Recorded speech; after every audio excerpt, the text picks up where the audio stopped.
Marion Maréchal, bonsoir et merci à vous de nous accorder quelques minutes ce soir, eurodéputée française. L'onde de choc, évidemment, suite à cette publication de Rima Hassan, One by One, c'était sans doute peut-être l'un des buts recherchés. Là, on est dans l'affirmation idéologique assumée, sans bride, là. Moi j'en suis convaincue. D'ailleurs, Rima Hassan est une récidiviste qui, depuis de nombreux mois maintenant, ne se cache pas des accointances avec les frères musulmans du Hamas. Je rappelle qu'à de nombreuses reprises, elle a également fait l'apologie du terrorisme algérien à l'époque de l'indépendance, de la guerre d'indépendance entre l'Algérie et la France. Donc c'est une femme qui, de toute façon, défend les méthodes sanguinaires et qui, à travers cela, me semble-t-il, révèle une fois de plus sa volonté de défendre une vision islamiste. Voilà. Et donc l'objet de mon intervention aujourd'hui était également de dire à mes collègues parlementaires d'ouvrir les yeux et de comprendre qu'à travers cette dénonciation, elle ne vise pas seulement évidemment ce qu'elle suppose être les traîtres gazaouis, mais plus largement tous ceux qui veulent se dresser face à ce projet djihadiste des frères musulmans, les juifs, les chrétiens, la civilisation européenne au sens large, les immigrés assimilés, one by one finalement, et qui seront demain les futures victimes. Donc vous dites encouragement au terrorisme, c'est comme ça que vous comprenez ce message? Écoutez, je ne vois pas d'autre explication que d'y voir une incitation, un appel au meurtre. Ouais. Voilà, un par un, ça ressemble à ce que mon intervention, un commentaire satisfait et glaçant. Ouais, intervention chronométrée d'ailleurs. On se demande jusqu'à quand, c'est la question, jusqu'à quand une élue peut passer son temps à justifier les actions d'un groupe terroriste en toute impunité. Vous attendez quoi de la justice aujourd'hui? Des poursuites, ou peut-être aussi à un moment remettre en question la citoyenneté de ce type de personnage? Écoutez, nous avons déjà été plusieurs à activer en effet l'article 40, qui est une procédure accordée aux élus pour dénoncer justement des faits potentiellement condamnables. Donc nous attendons les suites données maintenant aux diverses actions pour apologie du terrorisme de Madame Hassan, ce qui serait la moindre des choses.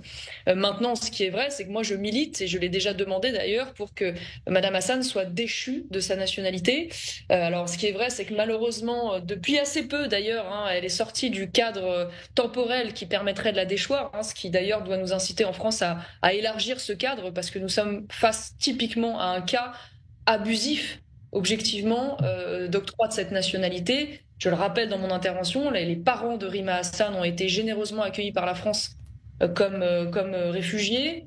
Et voilà comment Madame Hassan nous remercie de notre hospitalité.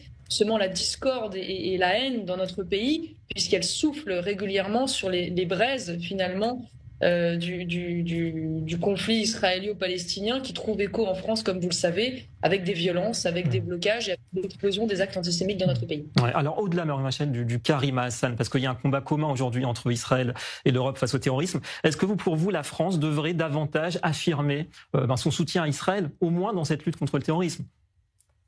Vous avez raison de rappeler qu'il y a aujourd'hui un ennemi commun. On le dit trop peu, mais le Hamas est une des branches des frères musulmans, et les frères musulmans, ça a été d'ailleurs révélé dans un récent rapport gouvernemental, est une des confréries les plus actives et les plus dangereuses dans notre pays.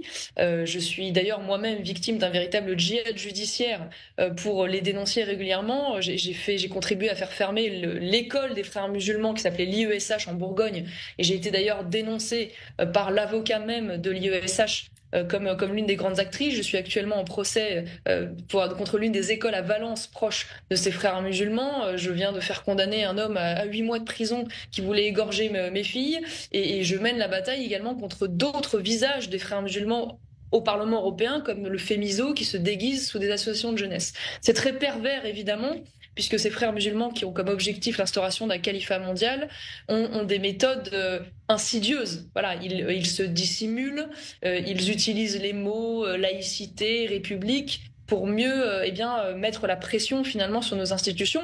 Et donc c'est vrai que de ce point de vue-là, je ne comprends pas les pudeurs du gouvernement français, et je ne comprends pas l'attitude du président français, qui, en ayant reconnu ce pseudo-État palestinien, en réalité n'a fait que récompenser finalement les terroristes du 7 octobre. Ouais, proximité entre l'extrême gauche et une partie des milieux islamistes, et donc fracture morale, on le voit bien en Europe en ce moment. Merci beaucoup à vous, Marion Maréchal, d'avoir été avec nous ce soir en direct de Strasbourg.